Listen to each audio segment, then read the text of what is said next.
Halo semuanya, selamat datang di channel Cerita Film. Kali ini saya akan menceritakan alur film yang rilis pada tahun 2003, yaitu dari sebuah film yang berjudul Mojave Diamond. Mengisahkan 3 orang bersaudara yang memiliki latar belakang sama sebagai mantan pasukan khusus yang sangat mematikan, bergabung dan memiliki tujuan yang sama untuk saling melindungi. 3 orang bersaudara ini memiliki rencana balas dendam kepada sekelompok mafia yang telah mencoba mengganggu kehidupan keluarga mereka. Baiklah, tanpa berlama-lama lagi, mari kita masuk ke filmnya.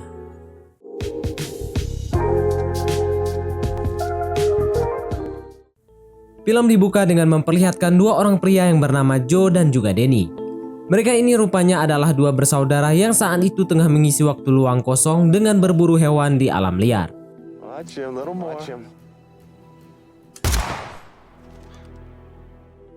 Setelah selesai berburu, Joe mengatakan kepada Danny bahwa ia tidak suka dengan saudara mereka yang bernama Roy, si pembuat onar dan sering keluar masuk penjara karena terlibat dalam aksi kekerasan yang berhubungan dengan pekerjaannya sebagai petarung bebas. Namun kendari demikian, Danny tetap menganggap jika Roy sebenarnya adalah orang baik yang suatu saat nanti akan keluar dari pekerjaan liar tersebut.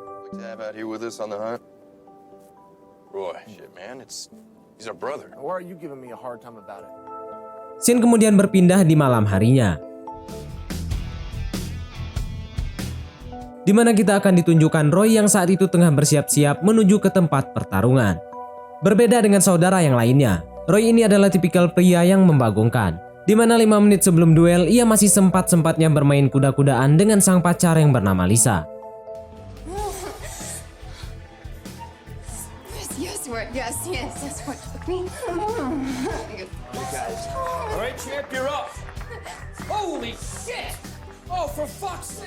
Singkat cerita, para tamu telah berada di bangku masing-masing untuk menyaksikan Roy dan lawannya bertarung dengan gaya bebas.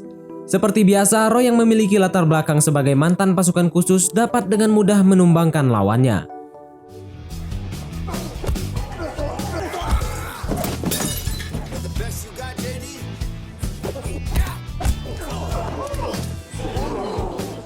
Merasa telah memenangkan pertarungan, Roy pun kemudian mendatangi sang pacar untuk mendapatkan kecupan hangat.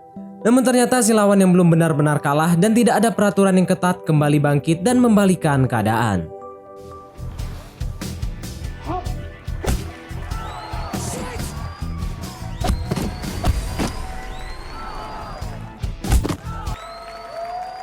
Akibat dari kesombongan itu membuat bos Roy yang bernama Julian sangat murka. Ia pun menyuruh anak buahnya untuk menangkap dan menghukum Roy karena telah membuatnya rugi sebanyak $10 juta. Julian yang terungkap adalah seorang ketua mafia kejam mengatakan jika selama 4 tahun lebih dia tidak pernah mengalami kekalahan. Julian menganggap jika performa Roy saat ini menurun diakibatkan pacarnya yang tadi ia slebeu sebelum pertandingan. Oleh sebab itu Roy dihukum dengan harus melihat pacarnya dihabisi detik itu juga di depan mata kepalanya sendiri.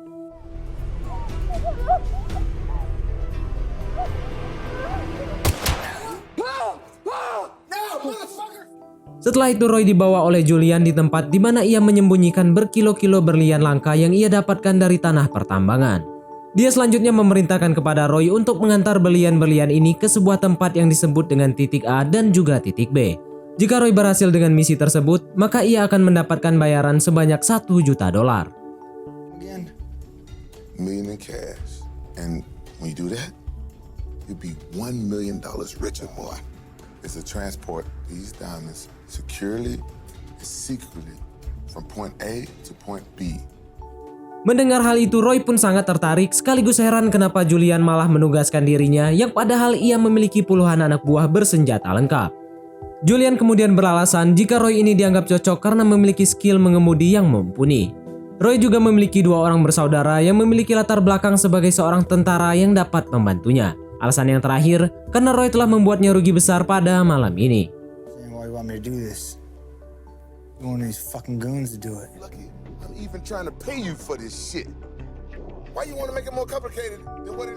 Julian mengancam jika Roy menolak untuk pekerjaan ini, maka dia tidak akan segan-segan untuk membunuh keponakannya sekaligus istri dari Joe sebagai sebuah jaminan.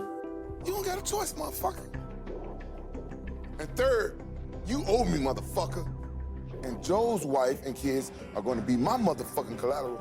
Malam itu juga Roy yang bingung kemudian menghubungi Joe yang saat itu sedang berada di rumahnya. Namun karena Joe ini masih kesal dengan Roy, ia hanya membiarkan telepon tersebut tanpa mengangkatnya.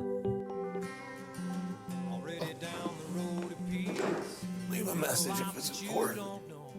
Keesokan paginya, terlihat Danny yang masih aktif menjadi tentara merasa bingung karena ia tidak bisa menghubungi kakaknya. Danny yang tidak mendapatkan jawaban kemudian memutuskan untuk menemui Joe langsung ke rumahnya.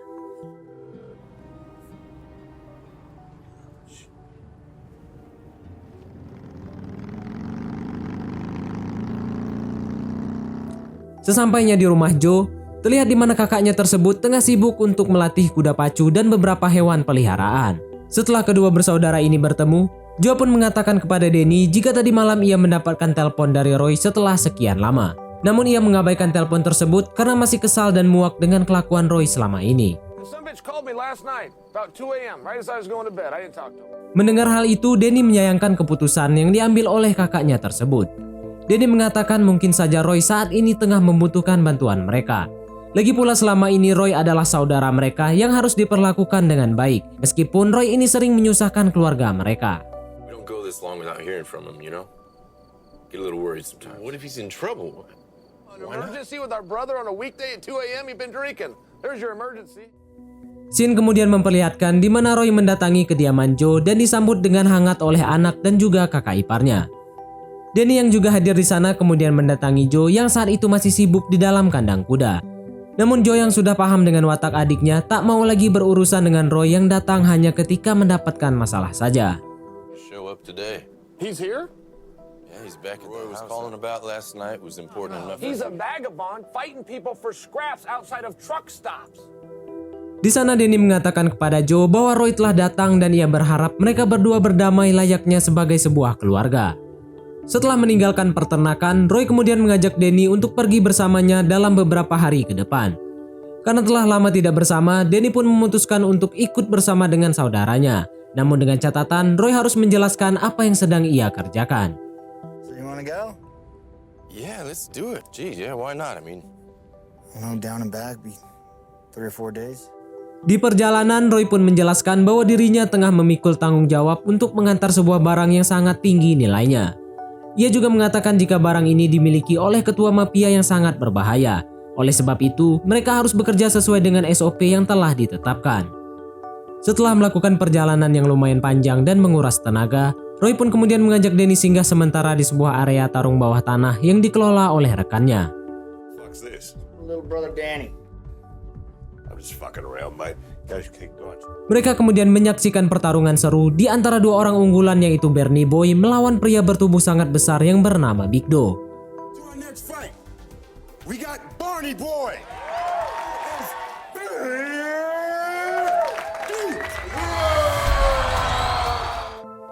Pertarungan yang tak seimbang dimenangkan oleh Big Do tanpa adanya perlawanan yang serius dari Bernie Boy.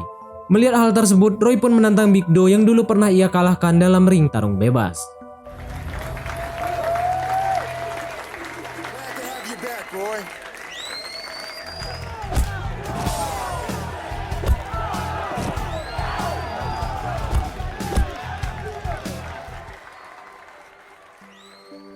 Keesokan harinya perjalanan pun dilanjutkan, di mana mereka menuju ke sebuah tempat untuk menjemput pasokan berlian sebelum mengantarkannya ke tempat tujuan.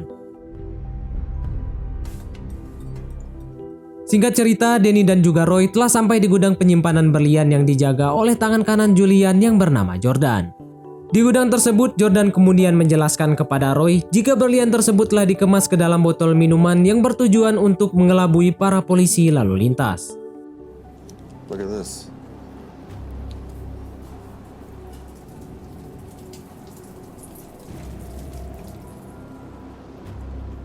The T is just the front. These are all diamonds.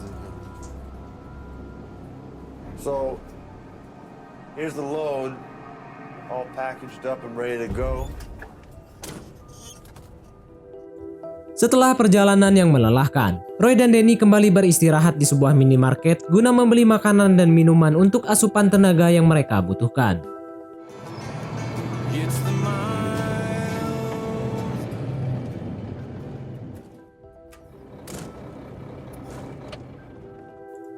Tak berselang lama, secara kebetulan sekelompok pria bertopeng dengan senjata lengkap rupanya telah melakukan aksi perampokan. di mana mereka membuat satu orang penjaga toko harus tewas di tempat setelah menerima berondongan peluru secara brutal.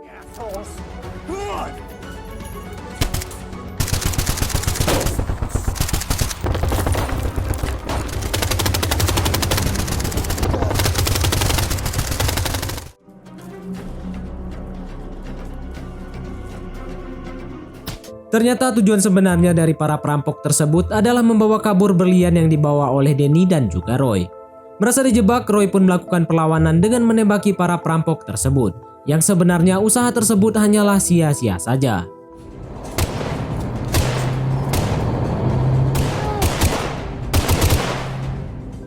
Tak mau menyerah begitu saja, mereka kemudian melakukan pengejaran menggunakan mobil curian yang terparkir di depan toko. Merasa curiga, Danny pun bertanya kepada Roy apa yang sebenarnya tengah mereka bawa dan siapa orang-orang ini.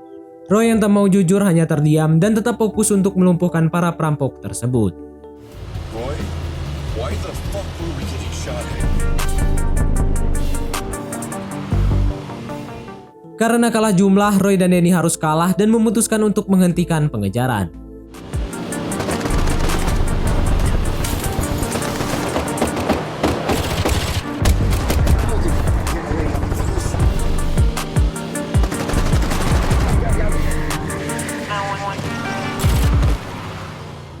Untuk kedua kalinya, Danny kembali bertanya kepada Roy apa yang sebenarnya tengah mereka bawa. Karena tak ada pilihan lain, Roy pun kemudian jujur dan mengatakan yang sebenarnya jika mereka tengah membawa ratusan berlian yang bernilai sekitar $50 juta milik seorang ketua mafia yang sangat kejam. We gotta get off the main road for those guys as the cops come back. Roy, what the fuck is in that truck? 50 million in diamonds. Di malam harinya, Julian mendapatkan kabar jika Roy dan berlian tersebut belum sampai di tempat tujuan yang sudah ditentukan. Mendengar hal tersebut, Julian pun sangat marah. Ia berasumsi jika Roy bermain-main dengannya dan mencuri berlian tersebut.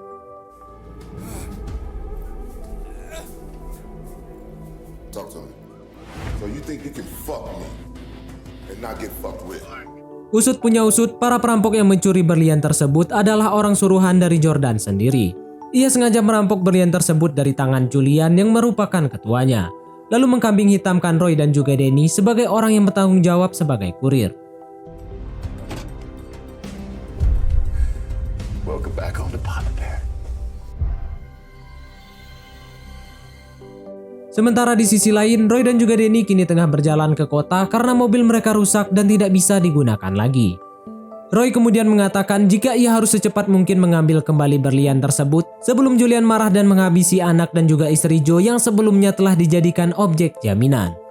Julian Plaza is a very powerful man. He could kill us if he wanted to. You're so fucking selfish. You know, I was the dumbass to think that you actually cared about your family. Di sisi lain, Joe yang baru saja pulang dari belanja melihat kenyataan bahwa anak dan istrinya kini telah menghilang entah kemana. Dan dari sini kita semua tahu jika orang yang telah menculik mereka tak lain dan tak bukan adalah anak buah Julian.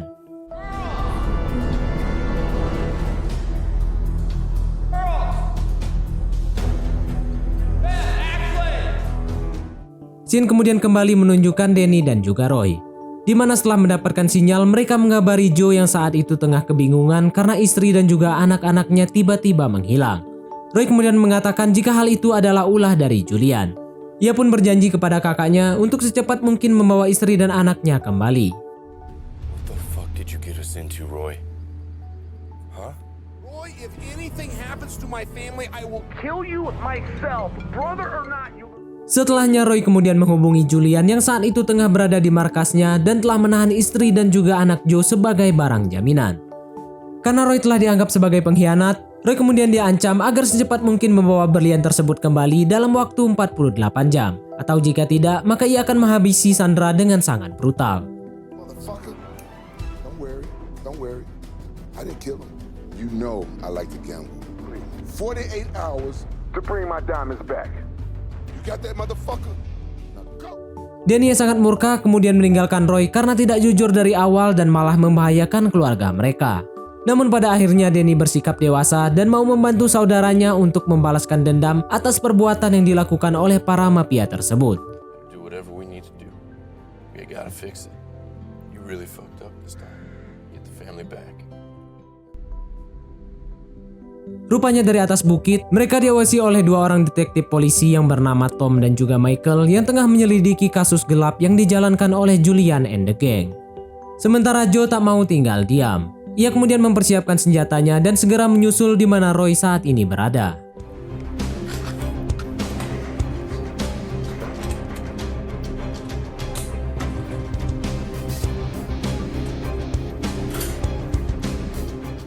Saat sudah sampai, Joe langsung mengejar adiknya tersebut sebagai luapan emosi yang sudah lama ia pendam.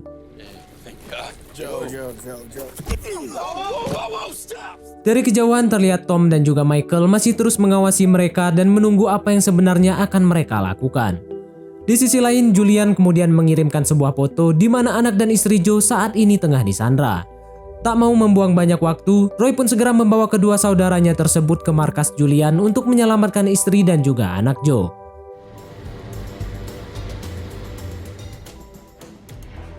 Singkat cerita, pada keesokan harinya mereka telah sampai di markas besar para mafia yang dipimpin oleh Julian.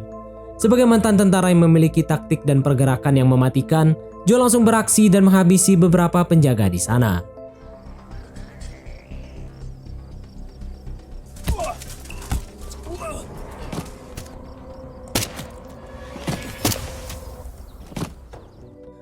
Setelah dirasa aman, Joe dan Roy bertugas masuk untuk menyelamatkan Sandra.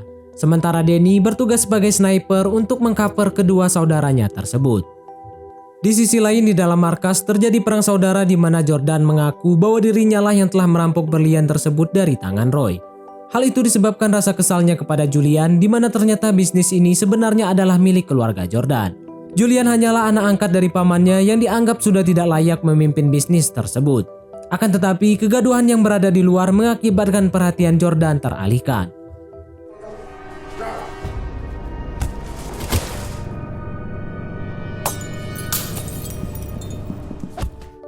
Keadaan tersebut segera dimanfaatkan oleh Julian dengan melumpuhkan Jordan saat itu juga.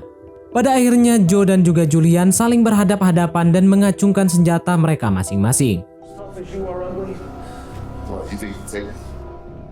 Akan tetapi karena kehabisan amunisi, mereka pun memutuskan untuk duel 1 lawan 1 dengan menggunakan tangan kosong.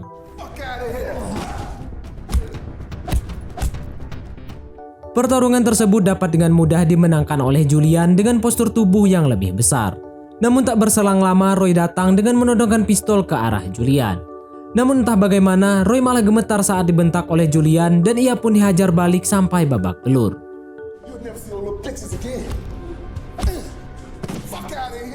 Tak berselang lama, Jordan yang tadi terkapar kembali bangkit dan berhasil menembak Joe dan juga Julian beberapa kali dan membuatnya tewas saat itu juga.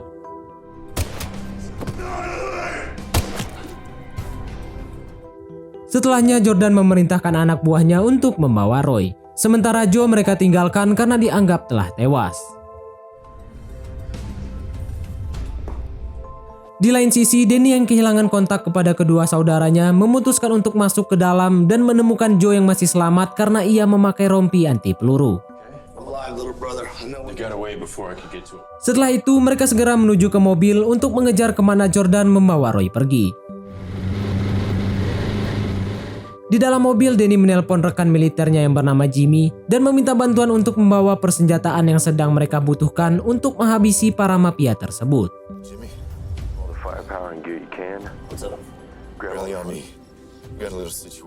Scene kemudian kembali menunjukkan di mana Jordan dan pasukannya tengah membawa Roy ke sebuah tempat yang dijaga sangat ketat. Di sana juga terlihat anak dan istri Joe yang disandra dan akan dijadikan ajang pertaruhan.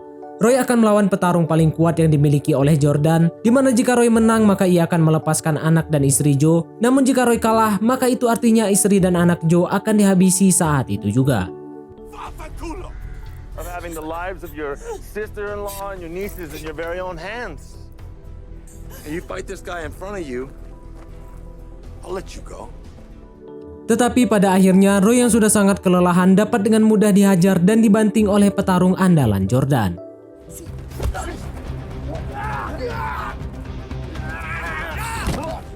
Di waktu yang sama, Danny, Joe, dan juga Jimmy telah berada di lokasi tersebut berkat melacak ponsel milik Roy. Dari kejauhan, Danny sebagai sniper dapat dengan mudah menghabisi dua penjaga anak buah Jordan dengan tembakan tepat di kepalanya.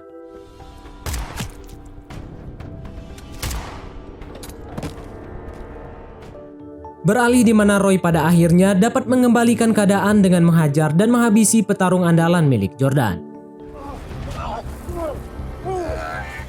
Bersamaan dengan Joe dan juga Danny serta Jimmy yang telah sampai dan menghabisi anak buah Jordan dengan membabi buta.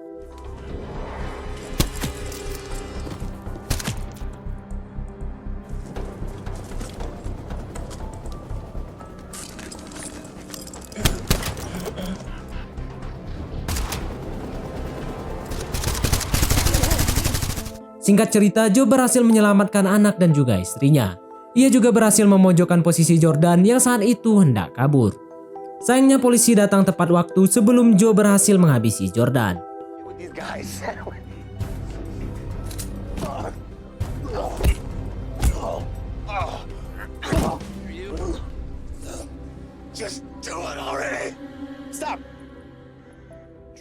Tak lama setelahnya, FBI pun berdatangan untuk menangkap Jordan serta menyita semua bisnis yang mereka jalankan. Tom dan juga Michael mengucapkan terima kasih kepada Joe dan kedua saudaranya karena telah membantu para FBI untuk menangkap para pelaku kejahatan. In 48 hours, we were able to capture them because of your help. We have been working on this operation with the FBI for years now. We just wanted to come over and say thank you. Di akhir cerita kita akan ditunjukkan di mana Roy yang kembali berbaikan dengan Joe. Ia juga memutuskan untuk berhenti dari pertarungan liarnya dan kembali membantu Joe mengurus peternakan yang dimiliki oleh keluarga mereka, dan kemudian film pun tamat.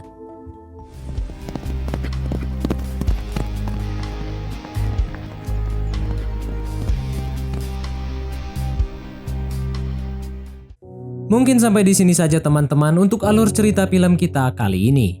Terima kasih buat teman-teman yang telah mengikuti alur cerita film ini sampai selesai. Like jika kalian suka film ini, serta jangan lupa untuk share video ini ke teman-teman lainnya. Dukung channel ini dengan cara mensubscribe channel ini agar channel ini bisa lebih baik lagi dan dapat terus menyajikan konten-konten untuk mengisi waktu luang kalian semuanya. Sekian dari saya, sampai jumpa di konten berikutnya.